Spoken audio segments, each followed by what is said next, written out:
주는 그리스도시요 살아계신 하나님의 아들이십니다. 오늘도 이 고백 위에 주님께서 우리를 통하여 당신의 교회를 세워나가시도록 역사하실 것입니다.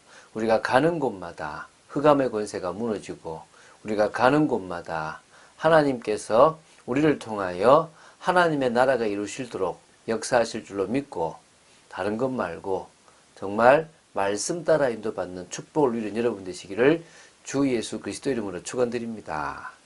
자, 고린도전서 4장 14절부터 21절을 보겠습니다. 자, 고린도전서 4장의 마지막 단락이 바로 이 14절부터 21절입니다. 바울은 고린도 교회의 분열과 관련된 모든 논의를 지금 요 14절부터 21절을 통해서 마무리하고 있습니다. 다시 말해서요, 바울은 고린도 교회를 혼란에 빠뜨린 분쟁이라는 것에 대해서 정리하고 또 빨리 극복하고 바울을 본받아서 하나님의 겸손한 일꾼이 되기를 지금 권면하고 있는 것입니다. 자, 우리가 어제 6절부터 13절을 봤지 않습니까? 바울은 사실은 6절부터 13절을 통해 가지고 단호하게 책망을 했고요. 또 반어적인 표현을 가지고 고린도 교회 성도들을 좀 신랄하게 비판했습니다. 막 세 가지 질문을 가지고 있지 않습니까? 오늘 보게 될 24절부터 21절을 통해서는 좀 자애로운 아버지와 같은, 그러면서도 좀 정말 사랑하기 때문에 채찍을 들 수밖에 없었던 그런 아버지의 모습으로 권면하는, 그래서 교회의 분열에 대해서 마무리 짓는 그런 부분이 나옵니다. 좀 한번 보겠습니다. 자, 14절을 제가 먼저 읽겠습니다. 내가 너희를 부끄럽게 하려고 이것을 쓰는 것이 아니라 오직 너희를 내 사랑하는 자녀같이 권하려 하는 것이라. 지금 목적이 뭐라고요? 부끄럽게 하려고 하는 것이 아니라 사랑하는 자녀같이 권하려고 하는 겁니다. 사실 교회에서 권징은 참 중요합니다. 그 권징이 교회를 또 교회되게 만들거든요. 그런데 이 권징을 한 후에 교회 내에 오히려 시험이 들고 또 권징을 받았던 사람들이 나가버립니다. 이 14절에서 그 이유가 조금은 나올 수 있는데요. 그러니까 권징을 통해서 잘못한 사람을 부끄럽게 하거나 뭔가 잘못한 것을 질책하려고 한다면 문제가 오는 겁니다. 이 권징을 할 때 목적이 사랑하는 자녀에게 권하듯 한다면 오히려 힘을 얻고 갱신을 하게 될 것입니다. 이렇게 교회가 책망할 때 아버지가 자녀를 권하는 것처럼 한다면 교회에 큰 유익이 될 것입니다.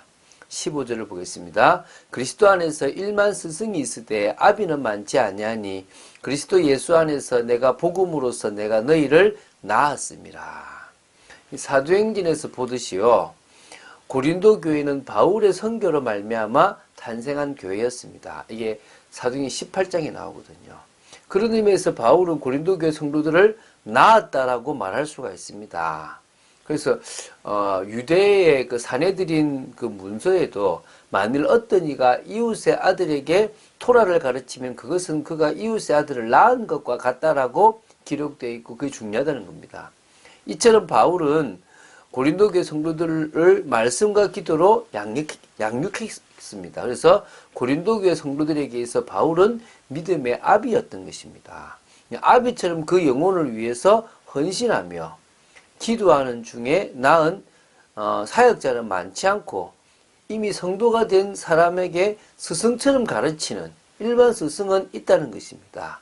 그런 의미에서 우리도 한 영혼에게 정말 중심을 다하고 기도하고 기다리고 인내하는 중에 성도가 되도록 돕는 게 중요할 줄로 믿습니다. 그럴 때 나았다라고 표현할 수 있겠죠. 자, 16, 17절을 보겠습니다. 그러므로 내가 너희에게 권하노니 너희는 나를 본받는 자가 되라. 이로 말미암아 내가 주 안에서 내 사랑하고 신실한 아들 디모데를 너희에게 보내었으니 그가 너희로 하여금 그리스도 예수 안에서 나의 행사 곧 내가 각처 교회에서 가르치는 것을 생각나게 하리라. 지금요, 바울이 자신을 본받으라고 하는 그 말의 배후에는요, 자신을 비롯한 사도들의 생활, 그런 어떤 믿음의 생활, 막 낮아지고 했던 9절부터 13절의 그 생활이 십자가에 달리신 그리스도를 분명히 나타내고 증거하는 삶이었다라는 사실이 전제되어 있습니다. 깔려 있는 거죠. 그래서 고린도 교회 성도들에게 바울은 그리스도를 드러내고 하나님의 뜻에 따라 살아가는 자신을 본받으라고 말하고 있는 것입니다.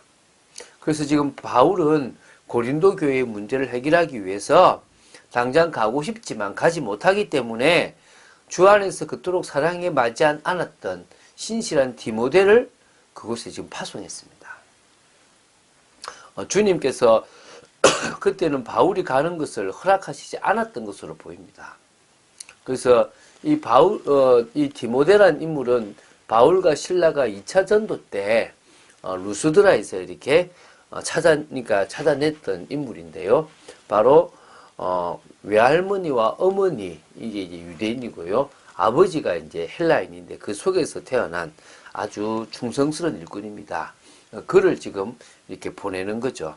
그래서 디모데가 고린도 교회 성도들에게 바울이 각처 교회에서 가르치는 것들을 가르쳐 줄 때 그들이 처음 고린도 지역에서 바울에게서 받았던 그것들을 기억날 거라는 거죠.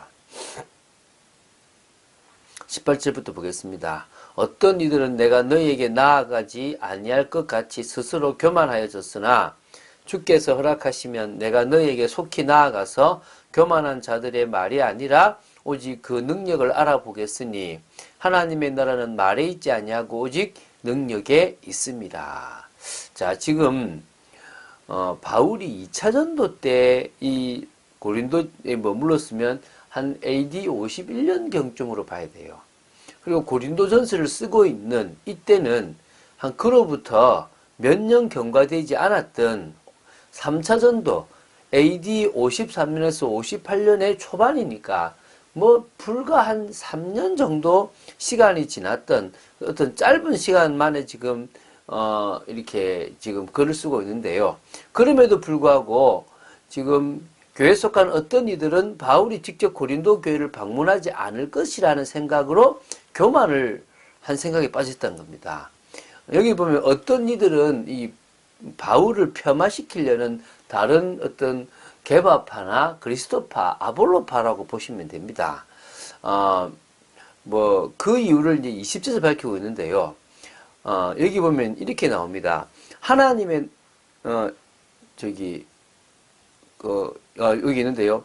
20절 아니고요. 그들은 사도권도 부정했고요.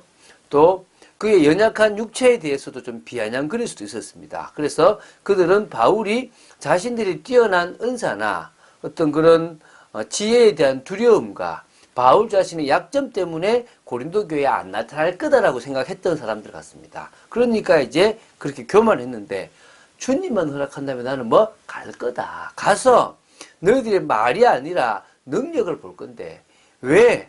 하나님의 나라는 말이 아니고 뭐란 말이죠? 능력에 있기 때문이라는 걸 보이는 겁니다. 그래서 지금 그게 20절입니다. 그래서 결국은 고린도 교회 성도들은 자기들의 교만함이 얼마만큼 심각한 수준인지, 자기들이 막 영적 은사를 가지고 있고 그러니까 육체에 어떤 문제가 없는 것 자체로 말미암아 바울을 조금 무시했던 그런 부분들이 있었다는 거죠. 그때 바울은 뭐란 말입니까? 내가 능력으로 너희들에게 보이겠다라고 얘기한 겁니다. 자, 21절입니다. 너희가 무엇을 원하느냐? 내가 매를 가지고 너희에게 나아가랴. 사랑과 온유한 마음으로 나아가랴. 자, 만약에 고린도 교회 성도들이 바울의 권면을 무시한다면 바울은 징계의 면을 가지고 갈 수 있고요. 오히려 자신들의 잘못을 뉘우치고 사랑으로 서로 화합하게 된다면 바울 역시도 사랑과 온유로 그들을 대해서 그들에게 진짜 사랑을 주고 싶은 겁니다. 이처럼요, 바울은 그 고린도 교회 성도들을 자식처럼 생각하고 그들에게 대했다는 겁니다. 그래서 사랑이 포함된 매라도 때리고 싶었다는 거죠. 자, 지금 이 내용을 이해하시겠습니까?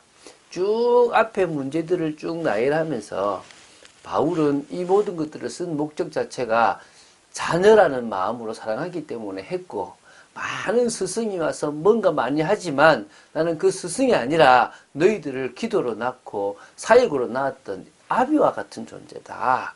그리고 그래서 너희들이 지금 다른 어떤 일반 스승 같은 자들의 말에 속아서 있는데 내가 가서 능력을 보일 수 있다고 나는 믿는다. 그리고 내가 너희들이 나아갈 때 매를 들고 갈 수도 있고 사랑을 들고 갈 수도 있다.